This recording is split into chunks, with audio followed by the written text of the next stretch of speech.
The lesson. Oh, yeah. So just to backtrack, you took a break, a small break. You did the real estate thing for a bit. Yeah. Then you came back. You got back into the music thing. That's when I did the feature with Rops and Skis when I came back. And then you've relapsed on the drugs again. Yep. And then that's when you've taken your bigger break. Yeah, that's when I decided on 14th of February that I'd go to the United States and just basically I sold pretty much everything I had, or I gave it away, and I just jumped on a plane by myself and landed in New York and just said, all right, I'm going to start a whole new journey right now. And this is, so I had, a little bit of money in my bank. I basically just started in shitty Airbnbs around, but money fucking dries up real quick, and so it was a good experience for me to actually be completely independent, but also in an environment where everything was pretty much new, and I had no I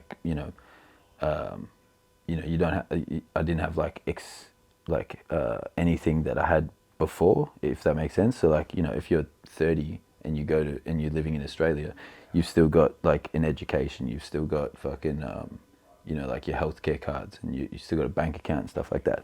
I had to start all from scratch just in America, and then eventually I got over to Tucson where I was born, because that's where I wanted to, I guess, set up my life, because I was I'm a brand new person now, and I got to Tucson and I ended up working for a week or two for an insurance company. So that was pretty funny. But most of the time I was just, trying to make ends meet and just trying to live off a strict as budget for the whole time. And that really grew me up like fucking crazy. I swear, budgeting, that will fucking make you an adult. And so I wanna get into the whole, I guess, substance abuse, experiences that you've had. Yeah. Because the more I talk to, it's very interesting, man. When I talk to the old school rappers, it was more weed and alcohol. Yeah, 100%. And then you talk to the younger guys, 20s, early 30s like yourself, and it's just a different kettle of fish. Yeah. Speed was still around, coke was still around, but yeah, when it comes to the old rap heads, it was mainly booze. Now, for yourself, because obviously through listening to the music, and the name Lil Sknow, I don't think there's any awards to be won as to why you chose that name. Nah, I swear, what do you think is drug related? Okay, maybe there is some awards to be won. So yeah, I just assumed, because in America, Snow, coke, music, exactly. And then because in the music, you're talking about the things that you're talking about, like hustling, etc. I just put two and two together, but now I get the feeling you're about to tell me I was all wrong. I mean, I never really put too much thought into it, but the whole K in the thing and it being Snow was more just because when I was growing up, I was always made fun of for being pasty and milky and just pale as fuck. And so basically, I always make fun of myself being basically reflective or transparent or and so I was I'm basically like Snow, and the K was put in there because I just thought that know, to know, is just something that I wanted to have in there, because it was I've got Socrates tattooed on my arm, and when I was going through maybe my early 20s, I just got insanely into philosophy, and I just have this weird thing about he has this saying that's the only thing that you know is that you don't know anything. I probably simplified that ridiculously, but that's why I wanted the know in there, because it was do you know or do you not know? If you think you know, you probably don't know, and if you don't know, you probably know. But that definitely made people question what the fuck is this? And then the thing is, I never even really sold coke. I sold a little bit of coke, but it wasn't if I'm saying something about a brick, it's not because I'm fucking buying the brick, it's just because I know somebody that's got that brick, and a lot of the other brick comments or things that I wrapped about, that's just what we call Xannies. We just call Xannies bricks. But like, I'm guessing if you're from America, you wouldn't pick up on that, you know? Or if you've never tried Xannies or something like that, you'd be like, what the fuck? He's talking about coke, kilos of coke and shit. But nah, I never fucking pushed a single kilo of coke in my life. When we talk about drugs, there's the hustling part of it, and there's the using part of it. And my question for you is like, if you can sort of timeline your hustling and your using. I mean, I don't know if, I mean, so basically I was always just a mad stoner. Like I started smoking because my brother was selling weed and I was like 13 and I found it in his room. And ever since then I was just in love with it. I'd go and smoke billies behind the fucking shed at school during lunchtime, or me and my mates would just be punching cones in our cars all around the suburbs, just like, but then it got to the point where, you know, clubs and shit started being interesting around like 16, 17. And, you know, that's when I first tried MD and speed and like shit like that. And, you know, googs were pretty fucking amazing back then. And speed was fucking not too bad as well. I mean, no, I shouldn't say that because that might make people think it was good. But, yeah, basically like when I turned like maybe 20, that was when shards came about, like actual fucking methamphetamine, fucking whatever. What the fuck is the technical term? I don't fucking know.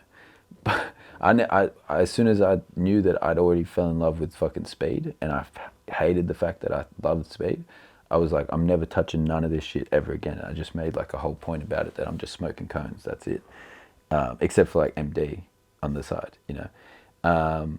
And so like, all my mates would be hanging out puffing on fucking crystal pips, and I would be just sitting there smoking cones or just waiting for my mate to come pick me up to go punch cones or some shit. And I sort of like, it ruined my relationship with a lot of my friends because I noticed them all just bickering and fighting amongst each other, or if they were in small groups, they'd be shit talking about the other dude that they're just about to go smoke with. And like, it just like was real hectic to see it from an outside perspective without actually being fucked on the drugs that they were on.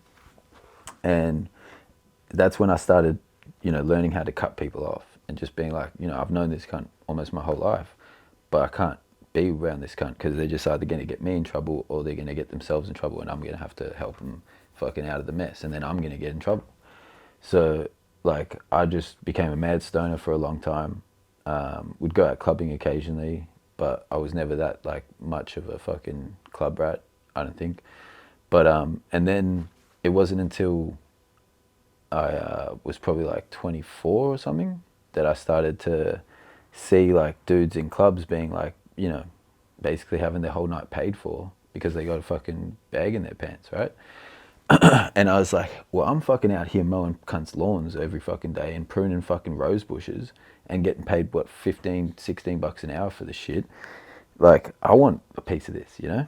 So I ditched gardening, basically, and I just decided to spend all the money I had on some drugs. And then I went onto Craigslist, and I just put ads on ads on ads on ads on Craigslist, bro.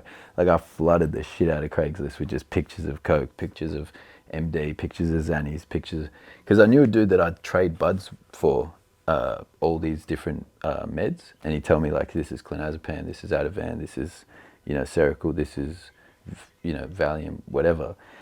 And so I'd be selling people like legit boxes and legit bottles, but I wasn't, you know, I was just trading buds for it. And so I'd flood Craigslist with it, and I'd meet up with just the strangest, most random cunts, and it would be weird because sometimes they'd be like my mate's brother, or like just people that I'd know from fucking school, and I was like, shit. And so I just had this mad collection of fucking people that wanted drugs, and a lot, like some of them were just UK tourists that didn't know who to fucking get onto, so they go onto Craigslist and they find out this cunt's got it and he's around the corner. So like, that was the most stupid thing I probably ever did, you know, because I could have gotten done so fucking easily with that.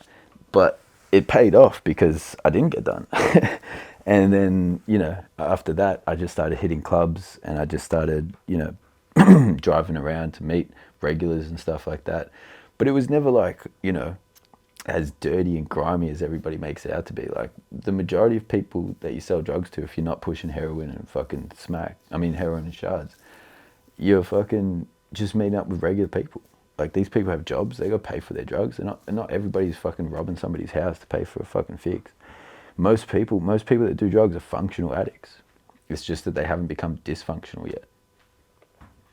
Now, when I was younger, the whole prescription medication thing wasn't as prevalent as it is now. Yeah. And now I see people going down to that shit more than, shards, liquor, whatever the case may be. Yeah. Now, for you, because you mentioned earlier in the interview that you touched, that you dabbled in the prescription meds at some point. Yeah, when I started being able to trade buds for it, that's when I was like, I'd just munch a bunch of tablets and be like, this is fucking sick. And I'd be zonked out in my fucking car, not knowing where the fuck I am, just thinking like, have I smoked my mix or not? Like I think I fell in love with that feeling. I fell in love with the feeling of just not knowing what the fuck's going on, but still being able to like communicate.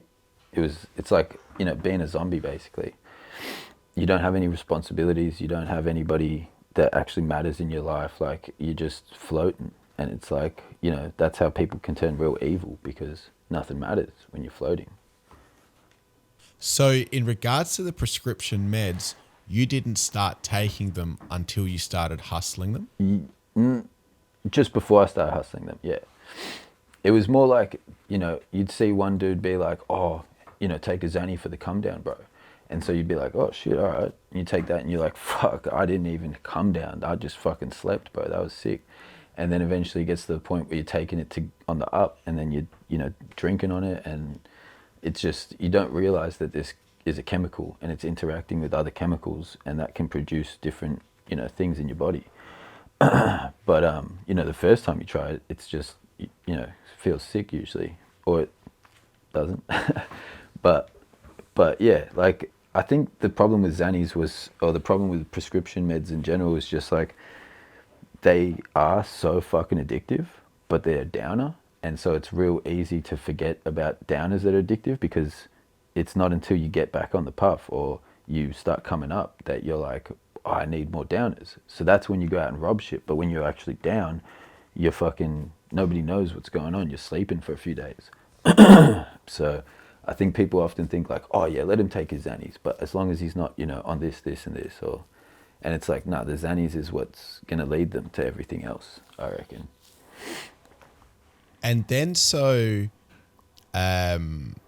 like, two parts of the question. At any point in time, did you have any issues with police getting locked up, getting raided? With drugs? No, never with drugs. With drugs, like, I never got pulled over and searched. I never got patted down in a club. Before I was dealing, I got arrested for having speed on me in a club, but that's the only time I think I ever got properly dicked for drugs. Like, whereas everything else that I've gone to court for or anything has just been either theft or fucking graffiti or fines. Like a couple, like I got the city of Melbourne fucking taking me to court because apparently you can't just park wherever the fuck you want. I didn't know that shit. The lesson. 927. Oh yeah.